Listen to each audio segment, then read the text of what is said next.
amigos do Notícias Agrícolas, no ar mais um boletim do mercado do boi, acompanhando a evolução dos preços. Na última semana a gente viu aí um mercado um pouco mais firme, principalmente a demanda interna um pouco mais firme, o que acabou dando e ajudando a dar uma sustentação aí para os preços da arroba. Mas quando a gente analisa um caminho de evolução de preços do início do mês de novembro para agora, a gente percebe que houve sim uma evolução, ainda tímida, mas uma evolução nas cotações da própria arroba do boi. Quem traz mais detalhes para a gente sobre isso é o Iago Travagini, lá da Agrifato. Iago, seja bem-vindo, meu caro.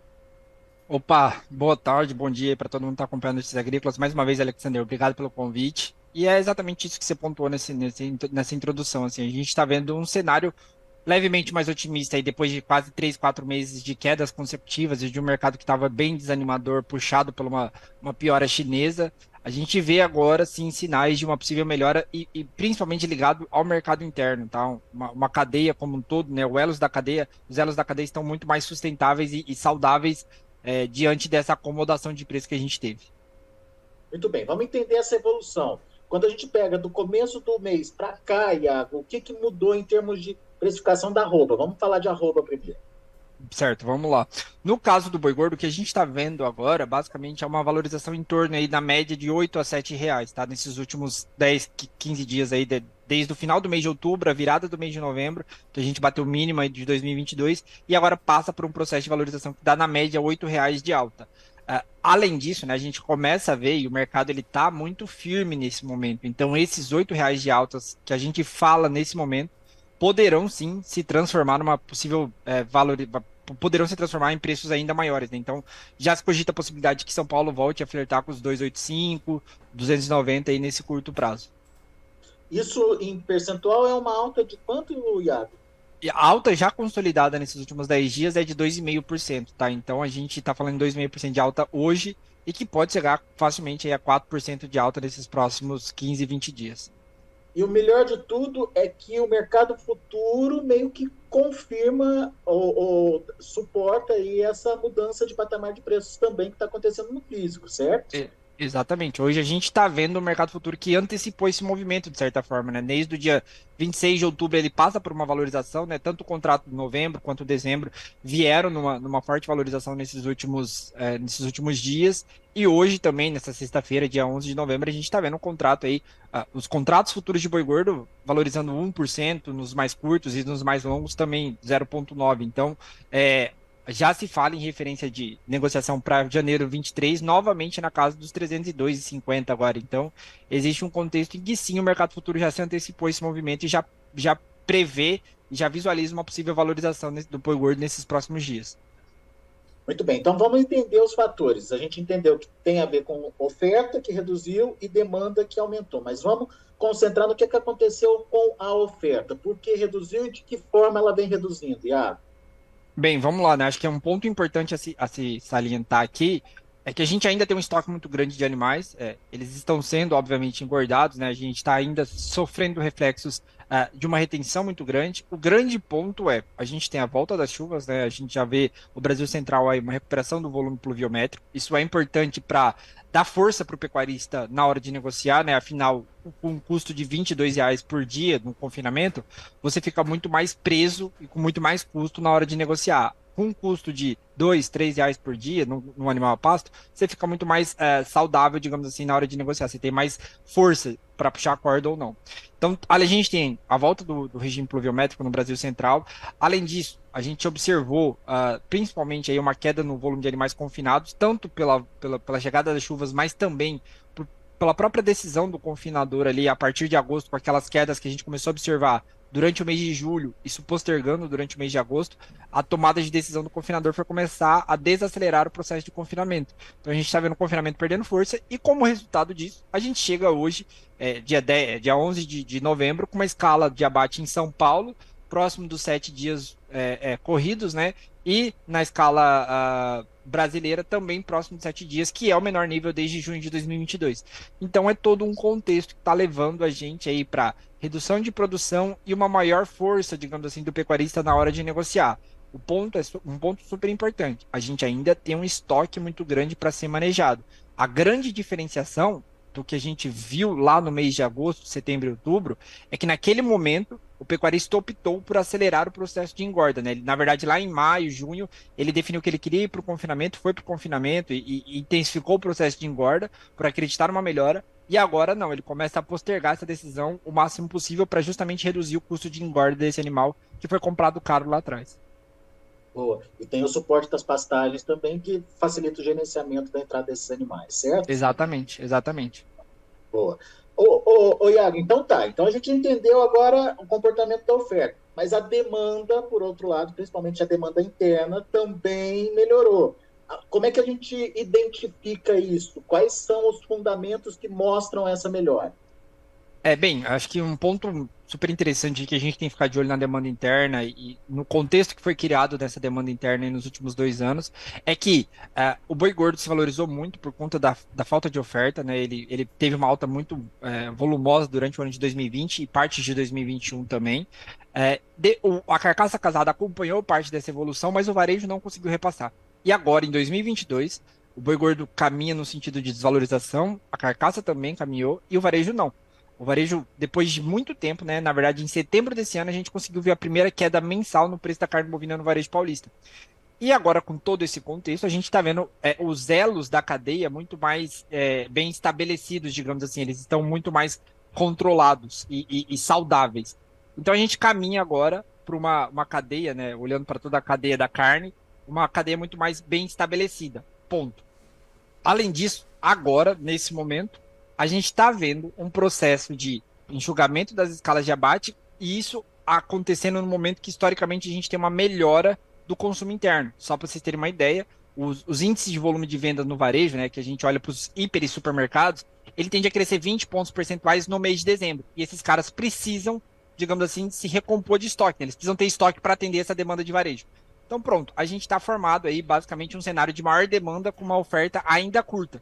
Então, dentro desse contexto, a gente olha hoje e vê um mercado mais firme e mais forte por conta justamente desse equilíbrio e sustentação da cadeia e por um olhar de médio, de curtíssimo prazo, né, desse final de ano, de que sim, a gente tem um período aí de maior volume de vendas que é consolidado também. Eu acho que é super importante ressaltar aqui.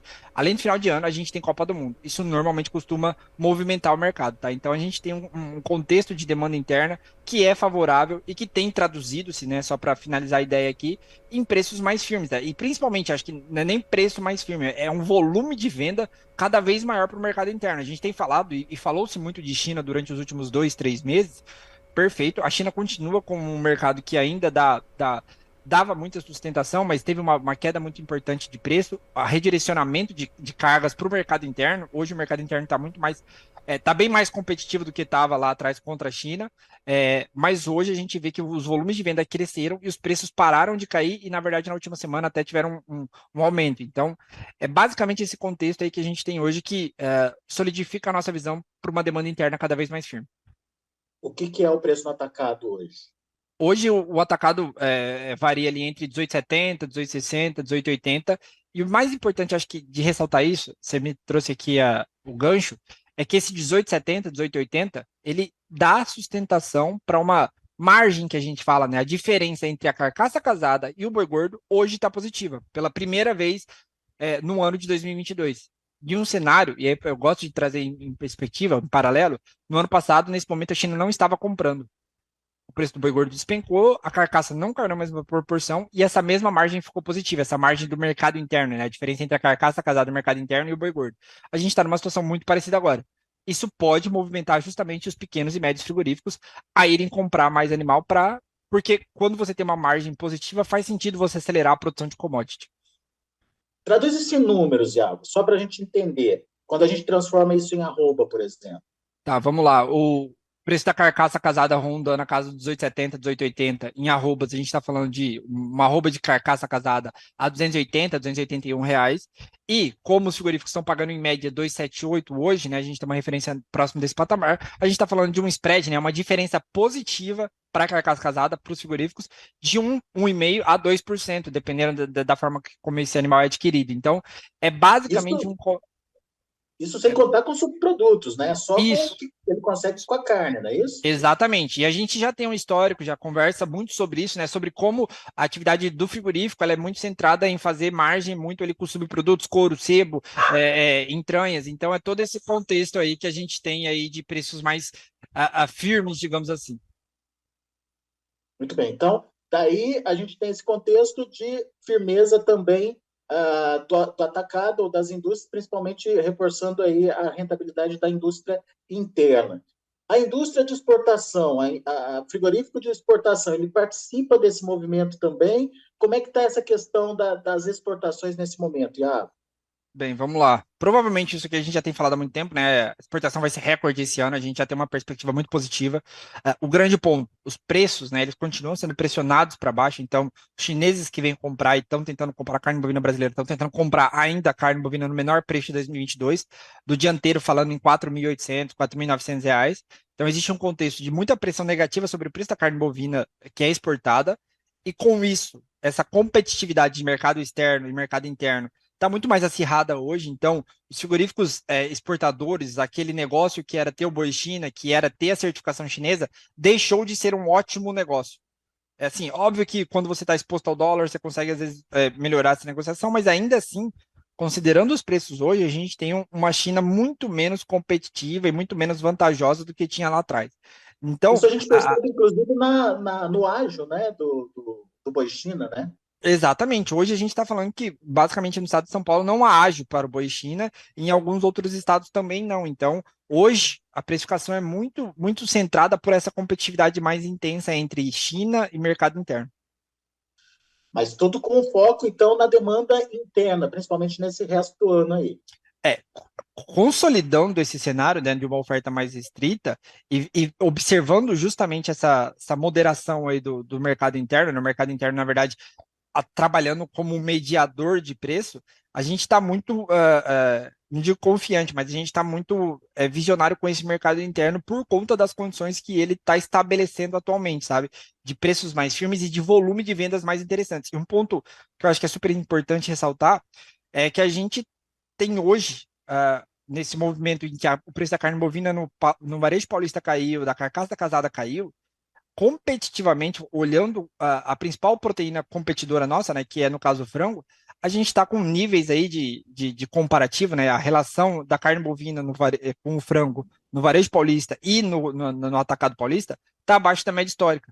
Então, hoje a gente tem também uma situação muito saudável desse ponto de vista de competição com outras proteínas, e principalmente o frango, muito mais interessante, sabe? Que pode justamente movimentar esse consumo de carne bovina e dar mais força, digamos assim, para os preços.